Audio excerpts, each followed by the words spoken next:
hear from another person in Canada who's doing really important work as well, and that's Kirsten Beardsley, the CEO of Canada Food Banks. And she said with proper long-term investment and improved access, these kinds of initiatives are showing early promise for greater adoption and expansion. She also said that we should make the school food program permanent. How dumb can you possibly be?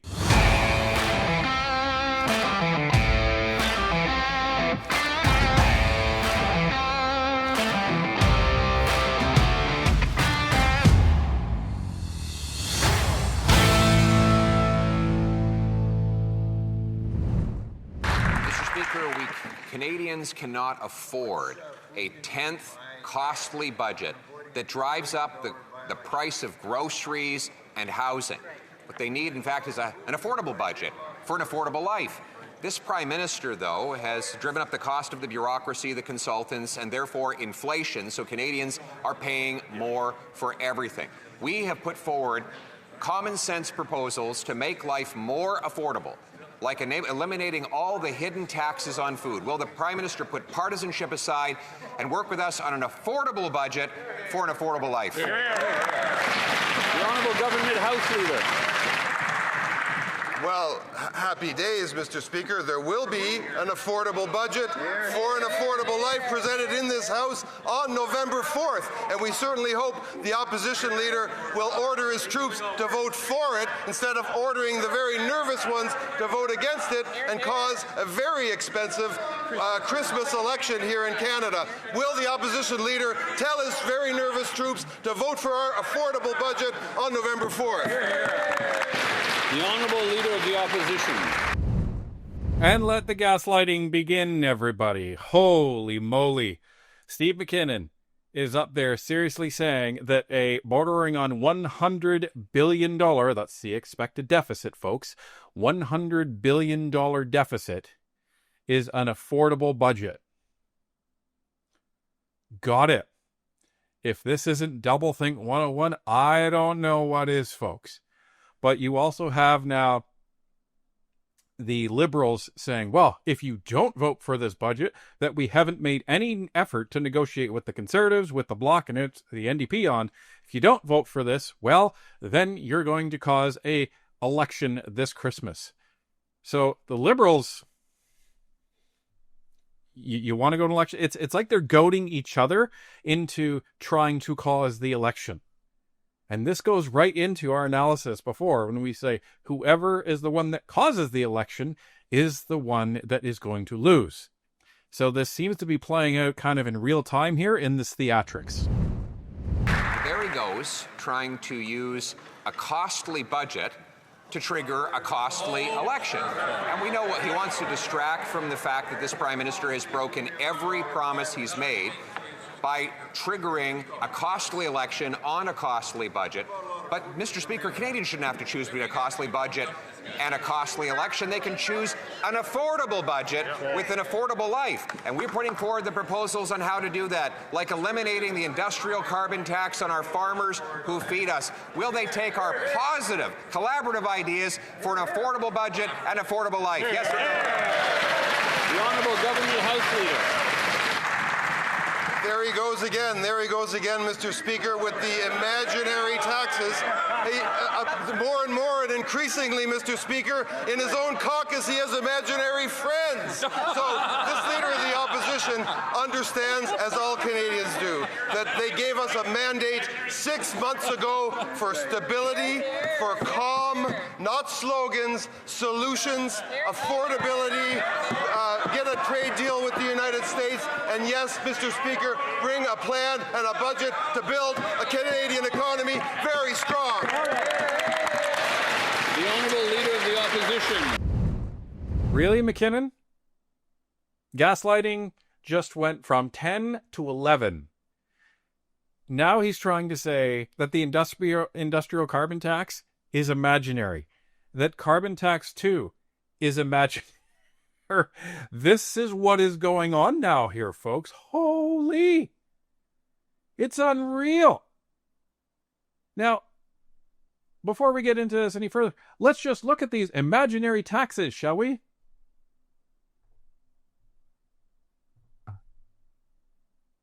Ladies and gentlemen, the first imaginary tax, all of this is covered under the Greenhouse Gas Pollution Pricing Act, an act to mitigate climate change through the pan-Canadian application of pricing mechanisms to a broad set of greenhouse gas emission sources and to make consequential amendments to other acts. Oh, that almost sounds like a tax, doesn't it?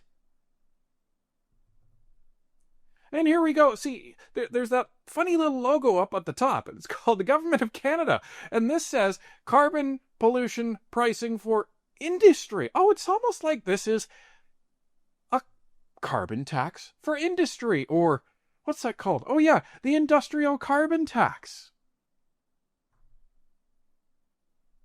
So, Mr. McKinnon, just like you tried to say that the Conservatives were imagining that there was going to be an EV ban, even though it was on your own party website. Duh. Now you're trying to say that the industrial carbon tax is imaginary, when it's right on the Government of Canada website. Times 2. You can't make this stuff up, unless you're a liberal, I guess. So, but here we go. He's trying to say, we're gonna do everything we promised, and he even has the gall to mention one of the promises, which was getting a trade deal with Donald Trump. Well, Donald Trump just said to everybody that he's not talking to you. So, this trade deal that was promised in July, in August, where is it? Canadians want to see it. That member and the Prime Minister are trying to provoke a costly election on their costly budget. They're again playing costly games. But this is not about games. This is about the people lined up at food banks, 2.2 million of them. That number has doubled since this government took office 10 years ago. It's about Jacqueline Stone, who says it's heartbreaking. It's hard. It's just tough making ends meet. She says that she feels embarrassed and disheartened to have to turn back items when she's at the checkout and her bank account goes empty. Will the government reverse course and bring in an affordable budget so that people like Jacqueline can have an affordable life? The Honourable Minister of Jobs and Families. Well, let's hear from another person in Canada who's doing really important work as well, and that's Kirsten Beardsley, the CEO of Canada Food Banks. And she said with proper long-term investment and improved access, these kinds of initiatives are showing early promise for greater adoption and expansion. She also said that we should make the school food program permanent, that we should help the lowest income workers, Mr. Speaker, that we should increase access to affordable housing, Mr. Speaker. That's all in our budget, Mr. Speaker. We know, we've been talking about what's coming. We hope these guys will get on board and stop standing in the way of Canadians. The Honourable Leader of the Opposition. I didn't think the Liberals could be any dumber than Heidi Fry posting what she posted on X. And what she posted was essentially that, well, let's take a look at it. This is how dumb the Liberals are. So Heidi Fry just posted this the other day and then subsequently deleted it because of how much it got annihilated. And you can even see by the post view count, 201,000, and the amount of people who liked it, which is only 254.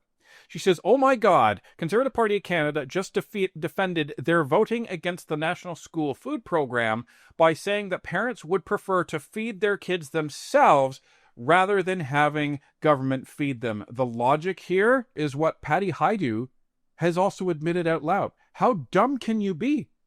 She is literally standing up in the House of Commons telling Canadians how badly the Liberals have made life for Canadians.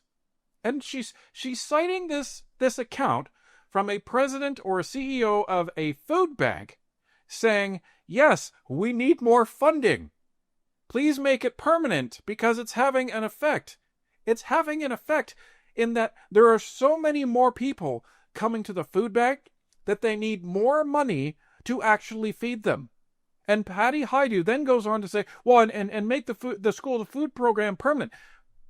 You should not, as a government, stand up and brag about the fact that you are causing such hunger in this country that not only children are going hungry, but the adults are too. So, how dumb can you possibly be? Mr. Speaker, these Liberal programs do not feed children. They feed bureaucracy, consultants, lobbyists, and insiders. And we know that because since they brought in all of these promises, we've seen food bank use more than double. By the government's own admission, 25% of kids go to school hungry after 10 years of these Liberal policies. Why? Because the more this government spends, the more things cost. Every dollar they spend comes out of the pockets of hardworking Canadians. Haven't they learned their lesson after 10 years that we need an affordable budget so Canadians can have affordable lives? The Honourable Minister of Jobs and Families. Well, Mr. Speaker, it's clear that the Leader of the Opposition's driving for a Christmas election. He'd rather do that, Mr. Speaker, than stand up for the moms and dads across this country who are looking for affordable childcare, who want us to make the school food program permanent, Mr. Speaker, who want to invest in women's safety, Mr. Speaker, in shelters and homes and wraparound housing, Mr. Speaker. That's what Canadians want. They want things that are going to help their families and their communities, and these guys are threatening to take it all away. The Conservatives are threatening to take it all away. Yes, Patty Haidu, the Conservatives are threatening to take away hunger. They're threatening to take away poverty. They're threatening to take away government reliance. They're threatening to take away censorship. They're threatening to take away corrupt government officials that are profiting off of the decisions that they're making in the government. That's what the Conservatives are threatening to take away. But you would have Canadians go into $100 billion more in borrowing, saddling future generations, costing every Canadian, even your kids, an additional $2,500 per year. That's what $100 billion does, folks. So every year, you will have $2,500 more to pay in taxes. What does that say about this piddly little $50, in some cases $50 a month tax break that the government gave you? When you have $2,500 more every single year. And then that causes the actual debt servicing costs to go up to about $64 billion a year, which means that just in debt servicing, you're paying around $1,300 per year. That's what the Conservatives want to take away. Now, it's funny because the Conservatives, the Bloc, and the NDP are all saying the same thing. Nobody's talked to us. The Liberals have just put this together, and this is in classic Mark Carney CEO fashion. Bangs on the table, get it done. I don't have to answer to anybody. I don't have to get anybody to agree with me. I'm the CEO of Canada. That's basically how he's acting. And I don't know. Are the Liberals trying to cause an election? It's because it's not going to happen. It's not going to happen unless they actually call one. So they're going to be in for a really rude awakening. They seem to be trying to provoke the opposition in trying to vote down this budget so they can get a majority government. Well, I got news for the Liberals. You're in a very, very disappointing stance because that's not going to happen. The opposition parties are more than happy to let you have this budget while voting against it. Because you are going to wear this, and all you're going to hear from not just the Conservatives, the Bloc, or the NDP, you're going to be hearing from every financial organization that holds this government to account screaming at you for the next 6 months. So, folks, things are this unstable now. You just wait. Just wait until the spring when all hell breaks loose and the Liberal Party has just about every professional organization in the country screaming at them.